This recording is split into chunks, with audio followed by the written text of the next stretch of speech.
Hi guys, it's Erin from Ginger's Florals. Today it's mid-March. We have a clear day, so I thought I would take you guys along and do a farm tour. I wanted to start in the greenhouse because there's a lot going on in here, and I just wanted to show you around and so you can see where we're at. Okay, so I'm going to start over here. The hanging baskets. So the hanging baskets, we've got them almost all potted up and hanging. We have lots of geraniums and nasturtiums and coleus. We have some alyssum and pansies and whatnot that'll go in there after they get a little bit bigger, but I think we have around 30 or so. There's a few more down here that still need to be potted up. We did manage to get the shed over there all finished up, so I'll take you through that to take a look. But we got a lot of the extra clutter out of here, thank goodness.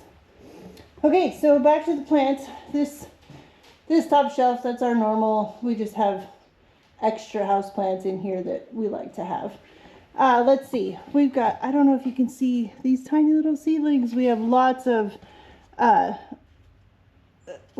snapdragons, and these are African daisies, lady's mantle. Can you see this little guy? How cute is that? Campanula. These are plants that I just seeded. I'll try to link the video down below, but these are the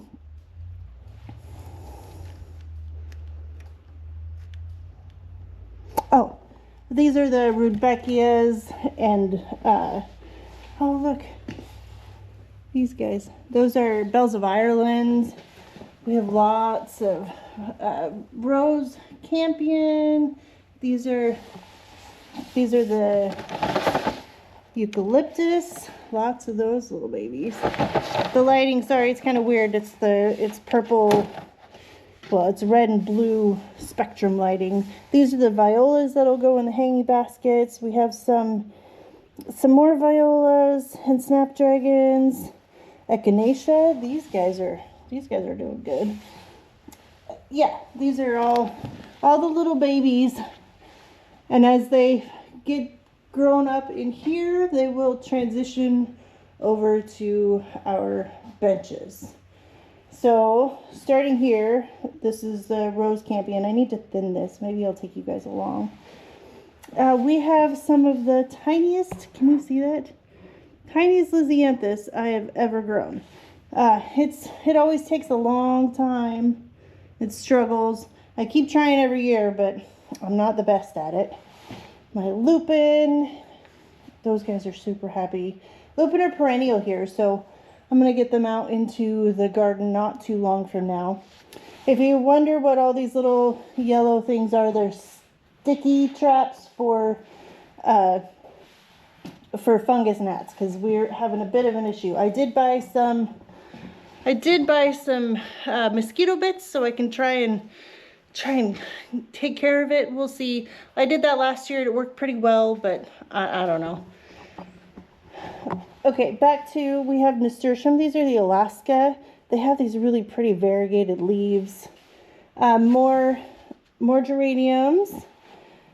The sweet peas. I'm about to be ready to pinch them. When they get about this tall, this is what, 4 or 5 inches, I'm going to pinch them. I'll cut off the top of them right here, right above a set of leaves. And then they'll branch out from there, and they'll be able to stay inside a bit longer. Those are looking really good. This is more alyssum. So is this one. These are all my stock. Look at these guys. These are so happy, loving life in here. These will go into the field just as soon as we can get it all worked. I wanted to give you a little update. The blue poppies, I don't know if you can see, probably not. There is a little seedling in there.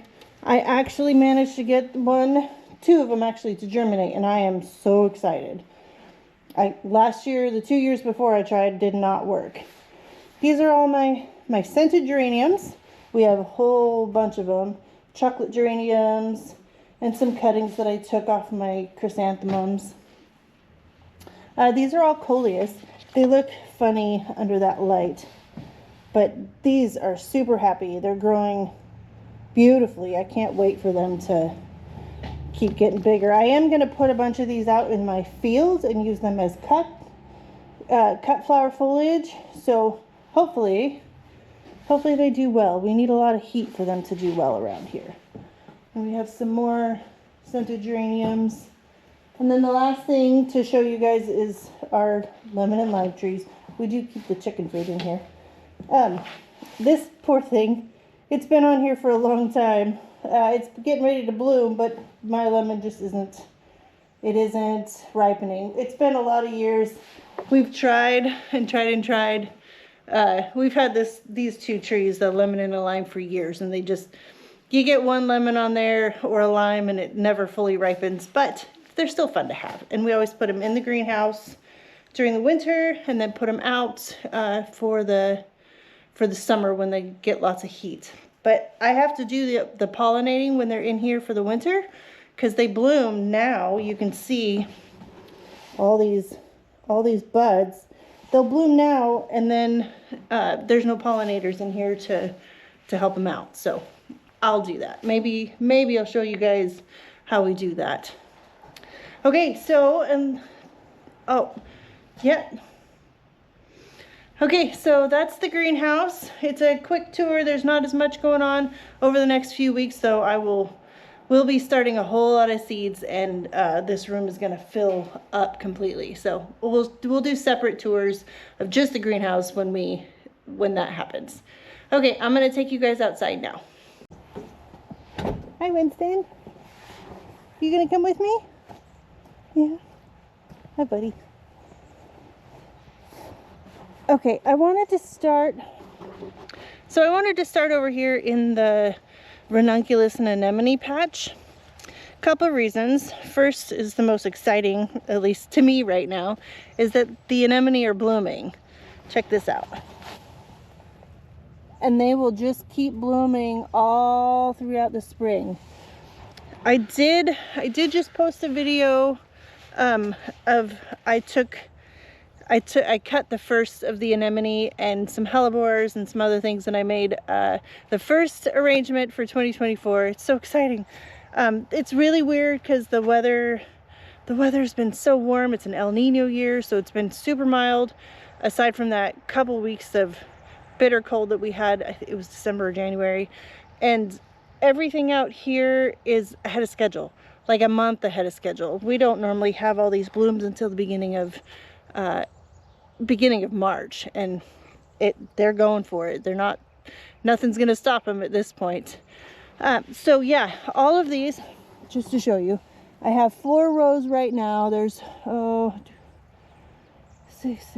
there's like 1,200 ranunculus and anemones. Those are all ranunculus out there. They're really happy. And I just cleared out these 3 rows. I have to do some weeding. That's my plan for this afternoon, is to get these planted up. The other, I think I have around 800 more ranunculus to put in here. I'm hoping to get a bit of a succession of them. These guys over here will all bloom, and then these guys will come on a little bit later, but I'll take you guys along when I do that. So this is, yeah, the ranunculus and anemone. There's around 2,000 plants that'll be in here, and they're some of my, by far, some of my favorites for springtime. So I'm ready for it. I'm here for it. Okay, I'm gonna walk over to the fields. It doesn't look a whole huge amount different, but just so you get an idea of where we're at. This coming weekend, we're going to the Northwest Flower and Garden Festival on Friday, but the weekend, it's a long weekend, so I plan on getting as much, if not all, of this field cleaned out so that we can, as much as I can, hopefully all of it, so that we can get it all prepped. I did manage to get the rest of the The dahlias and the post out just need to pick up the fabric and the drip tape. We cleared out all the rest of the rows except for the black-eyed Susans. For some reason I haven't gotten there. It'll happen. Yeah, but we're almost there, almost ready. I just need to get those few plants left out, pull the fabric, pull the irrigation, put down a whole bunch of compost. We'll put some organic fertilizer in there, get it all prepped, and then set the beds again for this coming season. And then it'll be just a matter of waiting for the weather to warm up enough to plant. It's pretty exciting. I did want to show you the lupin. I have to cut some of this back, but check them out. These guys loved their life here last year. I need to weed and clear out the debris still.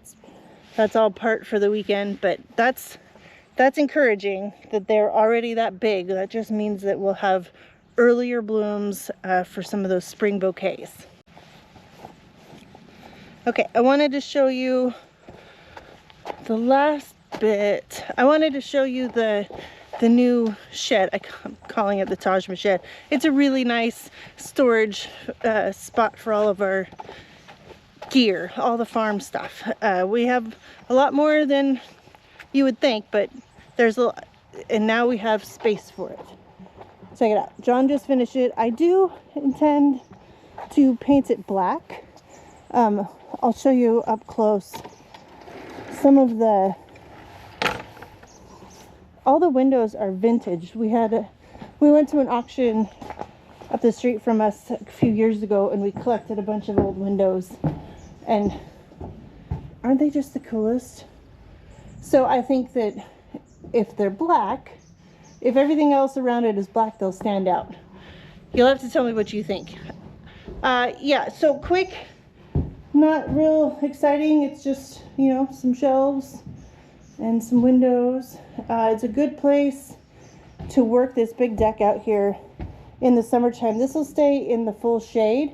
Behind us is back here behind us is the south side. So this will block all the sunshine. And on the hot days, I should be able to pull the flowers out of the field, bring them up here in buckets, and I can build my bouquets right here.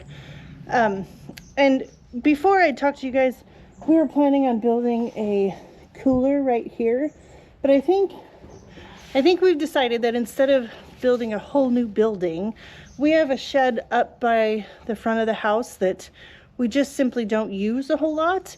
And we thought about just taking the back half of it, moving out some of the stuff that is in there, get rid of it if we don't need it, but moving it out and just putting up a wall, insulating it, and putting in a CoolBot system and just use it up there because it's already there. And when we have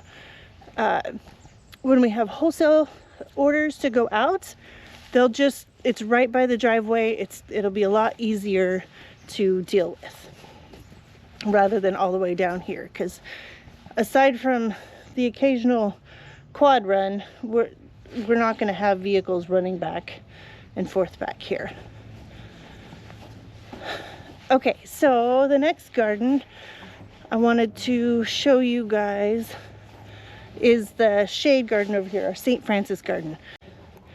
I mean, it's winter. There's a lot of nothing happening, but there's also, look at the sedum. It's been so mild that a lot of things are ahead of the game. A little blue spruce and all these hellebore. I can't get enough of these this time of year. Look at that. Isn't that beautiful? And we have some here all the way, I'll try to move slowly, all the way through. And look at how big this one is. These were all planted last year. Oh, look at that. It's just so sweet. This will eventually be a full shade garden when all of these cypress and all these guys grow up. They'll block, because again, this is the south side back here. So all the sun comes in this way. We have a pretty good block with the cedars and the trees that are back here, but once all the rest of this fills in, it'll be beautiful and good and shady for all these plants. That's this guy. This is why we call it the St. Francis Garden. Don't mind the plastic chair. Excuse me. So the rest of this, there's not a whole lot going on here. These are all wild roses. Can you see these? They're everywhere. There was one shrub back there, and it went to seed. It had all of its, and then it shot up babies all over the place. Some of them I'll keep because I love them, but a lot of them will end up pulling out because they'll just take over. Okay, let's go see this garden. We call this a bedroom garden. All this stuff back here, you can see the little bit of it right there. That's all for the shed. It's part of this weekend's chores too. Hopefully we can get there. Got our hydrangeas pruned back already. And then this garden, so right now there's nothing in this strip. Some of our cool seasons plants will go in there. This may be the Bells of Ireland. This is our feverfew. If you can see those little green bits, it's starting to come back to life. They're perennial, can be perennial around here, so crossing my fingers. These are pretty sad looking. These are Sweet William. I need to come in and clean out the mushy ones, but a lot of them actually look pretty good, and we should get flowers this spring. These are Sweet Rockets. I didn't know if they would hold over for the year, because they're meant to be annual, but some of them look pretty good, so I'm crossing my fingers because I love these so much. And then look at our bulbs. It's the middle of February, and most of my tulips have sprouted. This is wildly unusual. Normally by now you might see the narcissus, that's what these guys all are. These generally look like those do, just barely popping up by this time, and then they don't really start blooming. The narcissus will bloom in March and then into April, and then the tulips don't usually start blooming until late March in through April. But I think if things keep trending the way they are, we'll have quite a few excuse me, by the time we get into March, we might actually even have some bulbs. Although the weather did say that it's supposed to cool off, so it might slow things down a bit. How cool is that? Look at these narcissus already have buds on them. What a trip. If you saw the video the other day, we pruned back our roses. We have more coming that will go back there.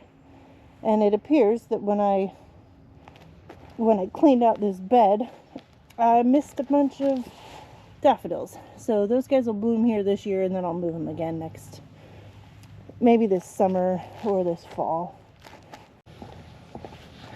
There's one last thing I wanted to show you guys on this side of the garden, and then I'll walk through just real quick the other gardens on the other side, and it's our ranunculus babies. There's a few of them, like that one, that are not looking real healthy, but most of them are super happy. And the only winter sowing, we'll do a video in a few weeks showing progress in there, but there's only a couple of them that I've seen that actually have germination, and that's echinacea and yarrow, actually. But those are both perennials, so it makes sense. The rest of them, well, they're all perennials, I suppose, but we'll see. They're not super, I think because it didn't ever get super cold except for that 1 week. And they're in their little mini greenhouses, basically, that they might be struggling. They might not have gotten all the cold hours that they actually needed. So, real quick, just walk through the cottage gardens and a quick glance at our veggie garden over there. There's not a whole lot going on. I did I did manage to prune up the roses over here also. You probably can't see that. These roses got pruned. I need to get after that hydrangea. Can you see the buds on the honeysuckle? This is the most, oh no, this is clematis. And then the honeysuckles are up there. They also have buds. They managed to grow in together, which is, it's pretty. I need to get more of those honeysuckle though. They're so fragrant. You can smell it all the way across the yard when they're in bloom. Same over here. I pruned back the rose, but the hydrangea needs some love. I did have, this is wallflower. We did have some blooms the other day, but it's gone. Okay, and then over here, just a quick step through. Nothing's really going over here. I still haven't taken out this sad lavender. I was going to show you the forsythia. This guy is just about to burst. Can you see that? It's absolutely covered. So this shrub, I don't know if you can see, there's a whole bunch of these vertical, like straight up and down branches that I need to cut out. They think, my understanding, that happens when they get too much water, and we've had some pretty high amounts of rain. They'll start shooting up these suckers. It's just like an apple tree. Just cut them out. And then our veggie garden is a total mess, and I need to fix it. Oh, look at this hydrangea. Look at that guy. Everything is so weird. Yeah, I need to get after it over here. This is struggling. So this is just the same as before. There's nothing over here except a lot of weeding to do. The blueberries are budding up. They're getting ready. And then the little tiny daffodils that we have in here. I love them. They're just that first little pop of color. They're super short, so they don't do a whole lot. We have, our garlic finally came up, so that'll be good. I need to fertilize it. And then the iris that we planted this year. These are all the bearded iris, and they're looking pretty happy. There's a little bit of slug damage. I'm gonna have to spread some pest control out here, the organic pellets that are safe for dogs, and do a little bit of weeding. But all in all, we might have some irises this year. So the last thing I wanted to show you guys, and then we'll end it because it's getting pretty long. I might have to start breaking these up into separate videos, is this garden up front. This is the front of our house. So the lilacs, getting ready. The barberry, look at this poppy. This poppy never lost all of its shrubs or all of its color this winter. Oh, we have peonies popping up, lots of daffodils. This is black-eyed Susan. I just shared a video. The other day of some of my favorite cut flowers, the top 5 easiest to grow from seed. And this here is a Triloba rudbeckia. It self-seeds every year right here, and I'm just going to keep letting it do its thing because I don't have to plant it in the garden. And you can cut stems from it and you'd never even notice because there's so many. Oh, those little birds. They're just all over it. We still haven't planted the camellias. We have more, there's more peonies and narcissus. And then back there, I know you can't see it, it's too far, but the climbing rose that's back there, I need to prune. I talked about it in the rose pruning video. And I think I'm gonna get after it here pretty quick, and I'll show you how I do it. I also have up here this trellis. I think we have one more David Austin climbing rose coming in. It should be any time now. It hasn't shipped yet, but sometime soon. And I plan on putting it on top of that trellis just because it grows pretty quick, pretty big, and it'll just, I think, be beautiful in the front of the house, and it'll love all the afternoon sun that it gets. Okay guys, that is it for today. I wanted to walk you guys through just because it's February. I'll do this once a month so that we have, it's kind of like a garden journal for me, and so you guys can see what's actually happening in Pacific Northwest Zone 8B garden. And yeah, I'm glad you came along, and I hope to see you in the next video. Thanks guys. Bye.